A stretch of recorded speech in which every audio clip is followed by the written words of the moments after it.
আমাকে নিয়ে পালিয়ে যাবো একদিন। আমি কি বলছি হয়েছে? আমাকে নিয়ে না কেউ পালিয়ে যাবে। কে আমি বলেছে বলছি আবার? উনি একদিন বলেছিল আগে। তখন আমি টিকিট বলছি দেয়নি? না।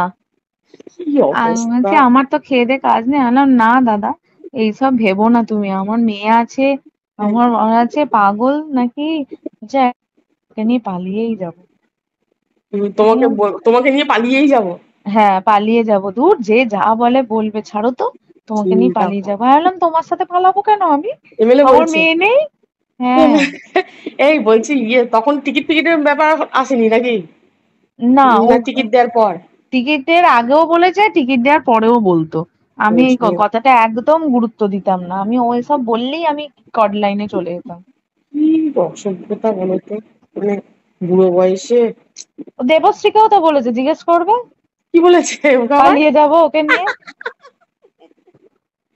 সত্যি করে? মনে হয় আমি একদিন দেবশ্রীকে বলছি আমাকেও তো এই কথাগুলো বলেছে, তোকে কোনোদিন বলেছে? বউ তো বলছিল হ্যাঁ বলেছে। না, বলছে মানে ওর কাজই হচ্ছে ওইটা, আমার মনে হয়। কি বল। চেষ্টা করেছিল আমাকে নিয়ে নাকি পালিয়ে যাবে। আমি বললাম পাগল নাকি, আমার বাচ্চা আছে, তোমার কি মাথা খারাপ হয়ে গেল? আমি আমার মনে মনেও তো বলতে পারতাম না যে বুড়ো হাবড়া, তোমার বয়সটা ভাবো, সেটা তো আর সামনে বলতে পারতাম না, মনে মনে না। বলতাম কি পাগল নাকি, বুড়ো লোক, বাপের থেকে বড়, হুম। ওর লজ্জা করে না এসব কথা বলতে? আবার নিজেই বলছে না তোমার তো আবার একটা বাচ্চা আছে, ভগবানের কাছে আমি তাহলে খুব অপরাধী হয়ে যাব না, বলছো? তোমায় নিয়ে পালালে। না, বলছো? মরণ যেন মনে হচ্ছে ওর সাথে পালানোর জন্য বসে আছি। লজ্জাও লাগে বলো শুনতে কথাগুলো। হ্যাঁ কি বাজে লাগতো যখন বলতো না, আমি ভাবতাম ভগবান এ কি তোমার বাড়িতে বলছে। এসে বলতো না নিজের বাড়িতে? মানে ওর সুযোগ বাড়িতে পেলেই বলতো, ও, ফোনেও বলেছে কত। বুঝো। কি অসভ্যতা, উফ। ওই হলো একটা।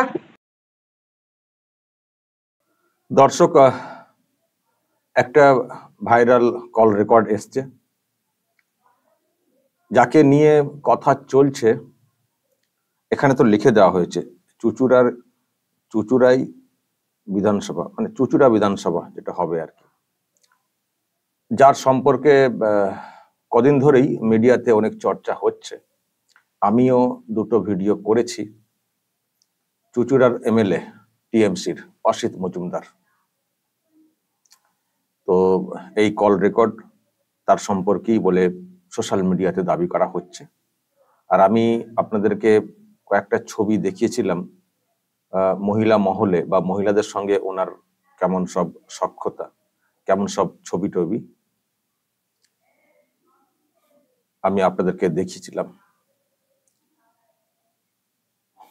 এই হচ্ছেন অসিত মজুমদার, মহিলাদের কাঁধে হাত দিয়ে রাত সন্ধ্যার দিকে, হয়তো রাতের দিকে মাঠেতে ছিলেন, পেছন থেকে মহিলা জড়িয়ে রয়েছেন। এইসব ছবি এসছে আমার কাছে, আমি এগুলো আপনাদেরকে একদিন দেখিয়েছিলাম এক মহিলা কর্মীর বক্তব্য শুনিয়ে। এরই মধ্যে আবার এই কল রেকর্ডটা এসছে ওনার সম্পর্কে কথা, যেটা আর কি সোশ্যাল মিডিয়া যেভাবে লিখে যেভাবে ভাইরাল করছে, সেখান থেকে আমি বলতে পারছি। এখানে আমার কিন্তু কোনো কারসাজি নেই। যেভাবে এই যে ভাইরাল অডিও চুচুড়াই বিধানসভায় বলে এরকম এইভাবেই করে সোশ্যাল মিডিয়াতে ছাড়া হয়েছে, আমি জাস্ট সেটা আপনাদেরকে শোনালাম। আমি আরো একটা বক্তব্য শোনাবো। আমি এই এই এই এমএলএ সম্পর্কে দুই মহিলার বক্তব্য দুদিন শুনিয়েছি। আর এক মহিলা কর্মীর বক্তব্য এসছে, সেটাও আমি দর্শক আপনাদেরকে আজকে শোনাবো, ভালো করে শুনবেন। আমার শুধু একটাই প্রশ্ন, যে এমএলএ কে নিয়ে এত কিছু হচ্ছে, এত চর্চা হচ্ছে, এত বক্তব্য সামনে আসছে, মেন মিডিয়াতেও দেখছি সব খবর টবর হচ্ছে, তো দল এখনো পর্যন্ত কি ব্যবস্থা নিয়েছে? যে দলের নেত্রী হচ্ছে, মানে যিনি লিড করছেন, তিনি একজন মহিলা, এবং বলে থাকেন যে মহিলাদের অসম্মান হলে, মহিলাদেরকে কেউ অসম্মান করলে, কেউ কোনো কুপ্রস্তাব দিলে তাদের বিরুদ্ধে আমরা ব্যবস্থা নেই। তো এই অসিত মজুমদারের বিরুদ্ধে দল কি ব্যবস্থা নিয়েছে, এই প্রশ্ন দর্শক উঠবেই। আমি আপনাদেরকে আজকে আরো একটা বক্তব্য শোনাই, শুনুন মানে এমএলএ সম্পর্কে কি বলছেন এই মহিলা।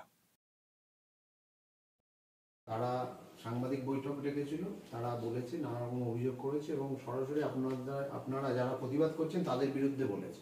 নয়নমণির বিরুদ্ধে তো বলেইছে, ও নাকি ওর বাড়িতে কাজ করতো। তো আপনাদের কি অভিজ্ঞতা, আপনারা কেন এখন হঠাৎ বিধায়কের বিরুদ্ধে মুখ খুলছেন? হঠাৎ না, এতদিন ধরে বলতে পারিনি, তার কারণ ওই একটাই, আর যদি কোনো রকম ক্ষতি করে বা কোনো রকম অন্য কোনো মানে কি বলবো নানা দিক থেকেই ক্ষতি করতে পারে আমাদের, আমি বিধায়ক হয়ে। আর 3টে বছর ধরে আমি যেটা প্রথম থেকে বলতে চাইছি, 3টে বছর ধরে আমি আমাদের এই বিধায়কের কাছে একটি কর্মজীবনের জন্য যেতাম বা যাতায়াত করেছি, দলের কাজকর্মও করেছি, সমস্ত কিছু করেছি। উনি কাজকর্ম তো দেনই, উল্টে উনি আমাকে কল এবং মেসেজ এবং ভিডিও কল, একজন বিধায়ক ও একজন মহিলা তৃণমূল, সাধারণ একটা নর্মাল মহিলা তৃণমূল কর্মীকে একটা রাত্রি 12টা 10, 2:30, 3টে কোনো টাইম নেই, কোনো সময় নেই, ভিডিও কল কি করে করে? একটা কোনো প্রয়োজন হলে আমাদের তৃণমূল মহিলা কর্মীকে একটা কল করতে পারে, বা কিন্তু বারবার কেন কল করবে বা ভিডিও কল করে উত্তক্ত করা? তার থেকেও বড় কথা হচ্ছে আমি আমার হাজবেন্ডকে যখন দিনের বেলা যেতাম, তার বদলে উনি মেসেজ দিচ্ছেন যে রাতে বাড়িতে এসে দেখা করো, দেখছি। এই 3টে বছর ধরে আমি দলের হয়ে কাজ করে গেছি, কাজ তো কর্মজীবন তো আমি পাইনি, উল্টে আমি মেসেজ কল কুপ্রস্তাব মেসেজে এইগুলোই পেয়েছি। কিন্তু আমি হ্যাঁ এই জায়গা থেকে বেঁচে গেছি। আজ আমি ওই দেবশ্রী ও বলার পর থেকে আমি বললাম যে না, আমি আর রাতে তো দেখা বললো না, রিয়ালিটি তুমি রাতে কোনোদিনই দেখা করতে যাবে না, কারণ ওর অভিজ্ঞতা তো আছে, শুনিয়েছি, জানি, প্রকাশ করতে পারিনি, কারণ আমি যে পরিবারের মধ্যে আছি, কিছু আমার মেয়ের বা হাজবেন্ডের কিছু ক্ষতি করলে সেটা আমি কি করে সামাল দেবো? হ্যাঁ আমি এটা কর্মজীবন পাচ্ছি, তাহলে আমার বাড়ি পরিবারকে সব বিপদের দিকে তো ঠেলে দিতে পারি না, সেই কারণে চুপ ছিলাম।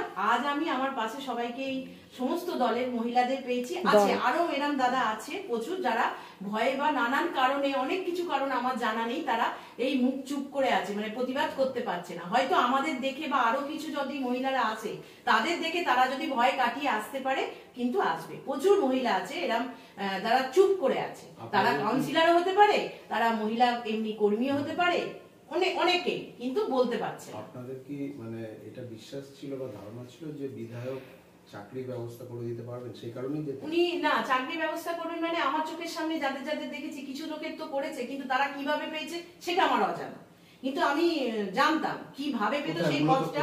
কোথায় কাজ দিত? এই পৌরসভায় আছে, হসপিটালে আছে। আমাকে যেমন বলেছিলেন দুটো, পৌরসভায় ঢোকাবেন, দ্বিতীয় বলেছিলেন যে হসপিটালে ব্যবস্থা করে দেবো। তারপরে আমি যখন বললাম অঙ্গনারী বলে পরীক্ষা দিয়ে আমাকে নাম্বারটা এনে দিস, আমি যোগাযোগ করব, সে তো দূরের কথা, সেটা না পেলাম, কর্মজীবনে না ঢুকতে পেলাম, বড় কথা। সে তার থেকেও উনি কেন আমাকে ভিডিও কল প্রস্তাব দেবেন, তার থেকে মেসেজে প্রস্তাব, মানে মেসেজের আমার কাছে কল সমস্ত সব আছে ওর কাছে, মেসেজে আমাকে বলছে তুই রাতে দেখা কর, আমি দেখছি। বা আমি 3 নম্বর নয়, কত নম্বর বলবো এখন এই মুহূর্তে মনে করছে না, আমি এই ওয়ার্ডে এই কাউন্সিলরের সাথে কথা বলছি, তুই এখানেই আয় না, এসে দেখা কর, বা রাতে তুই বাড়িতে আস। কিন্তু আমি যতদিন গেছি, আমি আমার হাজবেন্ডকে নিয়ে দিনের বেলায় দেখা করতাম, কোনোদিনই কথা হয়নি। তখন তো নয়নমণি থাকতোই, দেখা করতাম, জাস্ট বলতাম, খালি বলতো আচ্ছা। আর ফোনে যখন বলতাম দাদা কি ব্যবস্থা করলেন, আমার ও এখন এই প্রচুর চাপ আছে, এখন না, এই ব্যাপার। কিন্তু তাহলে তিনি ভিডিও কল করেন কি করে একটা মহিলা কর্মীকে? সাধারণ হ্যাঁ কোনো আমার সাথে কি দরকার থাকতে পারে, দলের কোনো কাজ হতে পারে, সেটা ভিডিও কল করার কি আছে? কল করেই তো বলা যেত। এমনকি ভিডিও কলের লিস্টগুলো আমি রিসিভ করিনি, সেই মিসড কলগুলোরও লিস্ট আছে আমার কাছে, কিন্তু তখন ভাবিনি, অর্ধেক আমি ডিলিট করে দিয়েছি। তখন আমার মানে মাথাতেই আসেনি যে না, কিন্তু যখন আমি শুনছি বা জানি, অনেক কিছুই জানি, অনেক মহিলাদের তারা বলতে পারছে না, বা তারা কি সুযোগ সুবিধা নিয়েছে বা নিয়ে যাচ্ছে, তারা ওইগুলোই চায়। এই জিনিসগুলো দাদা কাউন্সিলর পর্যন্ত জানে। পিয়ালি পোদ্দার, 23 নম্বর ওয়ার্ড, কাউন্সিলরের নাম দিব্যেন্দু অধিকারী। এই হচ্ছে ব্যাপার দর্শক, মহিলারা এখন সব মুখ খুলছেন, একের পর এক মহিলা মুখ খুলছেন। হয়তো এটাও প্রশ্ন উঠবে যে এতদিন কেন চুপ করে বসেছিলেন। ওনারা যেটা বলছেন যে সেরকম সুযোগ পাইনি, এখন বলছি। আবার এটাও ব্যাপার যে ওনাদেরকে সব মানে নানান ভাবে মানে মানে ভাবিয়ে রাখা হয়েছিল আর কি, ওনারা মুখ খুলছিলেন না। তো যাই হোক, পরে হলেও ওনারা মুখ খুলছেন। প্রশ্ন দুটোই উঠতে পারে, একটা হচ্ছে যে ওনারা ওনাদের স্বার্থ পূরণ করতে পারেননি বলে কি এখন বলছেন, এটা একটা প্রশ্ন। আর দ্বিতীয়ত হচ্ছে যে ঠিক আছে, হয়তো ওনাদের স্বার্থ পূরণ হয়নি বলে বলছেন, কিন্তু যেগুলো বলছেন এখন সেগুলো কি মিথ্যে? সেগুলো কি মিথ্যে? যে কোনো কারণেই হোক ওনারা বলছেন এখন, কিন্তু যেগুলো বলছেন সেগুলো কি মিথ্যে? চ্যালেঞ্জ করবেন ওই অসিত মজুমদার? চ্যালেঞ্জ করবেন যেগুলো বলছেন সব মিথ্যে? কারণ মহিলারা যারা কথা বলছেন তারা কিন্তু একটা কথা বলছেন যে আমাদের কাছে সব প্রমাণ আছে, স্ক্রিনশট আছে, কি মেসেজ করা হয়েছিল, ভিডিও কল করা হয়েছিল, আমাদের কাছে সব প্রমাণ আছে, ওনারা কিন্তু বলছেন। ফলে চ্যালেঞ্জ করবেন কি? দেখা যাক। কিন্তু প্রশ্ন আমার আরো একটা, এখানে আরেকটা কথা বলে দিই, চাকরির ক্ষেত্রে আমি এই 3টে ভিডিও, আমি 3টে বক্তব্য এটা নিয়ে আপনাদেরকে শোনাচ্ছি। প্রথম দিন, দ্বিতীয় দিন, এটা তৃতীয় দিন। প্রত্যেকটি ভিডিওতেই কিন্তু অনিয়মে চাকরির একটা ইঙ্গিত পেয়েছি। আমি আগের দুটো ভিডিওতেও বলেছি যে এইভাবে কি করে চাকরি হয়। আর এটা তো আপনারা শুনলেন মহিলার বক্তব্য যে চাকরি দেওয়ার কথা। তো উনি কি করে চাকরি দেবেন? তার মানে কি করে চাকরি দিয়েছেন? এ তো ওটা নিয়েও তো তদন্ত করা যায়। এই মহিলাদেরকে অসম্মান করা, কুপ্রস্তাব দেওয়া, ভিডিও কল করা, এটা একটা পার্ট। দ্বিতীয়ত, চাকরিতে দুর্নীতির যে রহস্যটা আসছে বা ইঙ্গিতটা আসছে, এটা নিয়ে তো ওনার বিরুদ্ধে মানে প্রশাসনিক ব্যবস্থা নেওয়া যায়। দল নেবে কি নেবে না সেটা অন্য বিষয়। দলের কাছের লোক, ইনাকে দিয়ে শুভেন্দু অধিকারীকে জব্দ করার চেষ্টা হয়েছিল বিধানসভাতে, নাক ফাটিয়ে দেওয়ার অভিনয় করে। ফলে দল ব্যবস্থা নেবে কি না নেবে সেটা অন্য বিষয়, কিন্তু ব্যবস্থা নেওয়া উচিত দলের তরফ থেকে। নেত্রী যখন মহিলা, এইরকম মহিলারা অভিযোগ করছেন, তাদেরকে মানে ফোন করা, এই করা, বাড়িতে ডাকা, তো মানে লজ্জাজনক ব্যাপার না? লজ্জাজনক ব্যাপার যে কি চলছে মহিলাদের সঙ্গে। মহিলাদেরকে মানে প্রতিশ্রুতি দিয়ে ডেকে আনা, এই করে দেবো, সেই করে দেবো, এসো। আবার আমি আগের দিনে শুনেছিলাম এমএলএ হোস্টেলে নিয়ে যাওয়ার কথা বলা হয়েছিল, চলো এমএলএ হোস্টেলে নিয়ে যাবো। আর ওনার ওয়াইফ বা মেয়ে শুনেছি তারা নাকি ওই বাড়িতে থাকেন না, অন্য জায়গায় থাকেন, মাঝে মধ্যে আসেন। তো এইসব নিয়ে প্রশ্ন রয়েছে, খতিয়ে দেখা হোক। আমি বলছি না যে মহিলারা যেগুলো বলছেন সব সত্য, কিন্তু এগুলো যে মিথ্যা সেটাও তো প্রমাণ করতে হবে, বলতে হবে তো। আর দল কি সেটা খতিয়ে দেখছে? দল কি খতিয়ে দেখছে না চুপ করে বসে রয়েছে যে আমাদের ভোট এবং ক্ষমতা হলো, তোমরা যা পারো করে যাও? এইভাবে কি দল কি বসে রয়েছে? দল ব্যবস্থা নেবে না? একজন এমএলএ সম্পর্কে এত প্রশ্ন, লাগাতার ভিডিও সামনে আসছে, আর সেটা নিয়ে মানে হবে না, খতিয়ে দেখে কোনো ব্যবস্থা নেবে না? তাহলে কি দল হলো? তাহলে কি দল হলো? আমার কাছে প্রশ্ন, দর্শক, এটাই। মহিলা বেষ্টিত এই এমএলএ দিনের পর দিন এইভাবে চলবেন, আর এখন মহিলারা মুখ খুলছেন, সবাই মিথ্যে কথা বলছেন, সবাই গুজব কথা বলছেন। আবার বলছি, তারা হয়তো অনেক পরে মুখ খুলছেন, অনেক আগেই মুখটা খোলা দরকার ছিল। সেটা না খোলার অনেক কারণ থাকতে পারে, কিন্তু যেগুলো বলছেন এগুলো কি মিথ্যে কথা?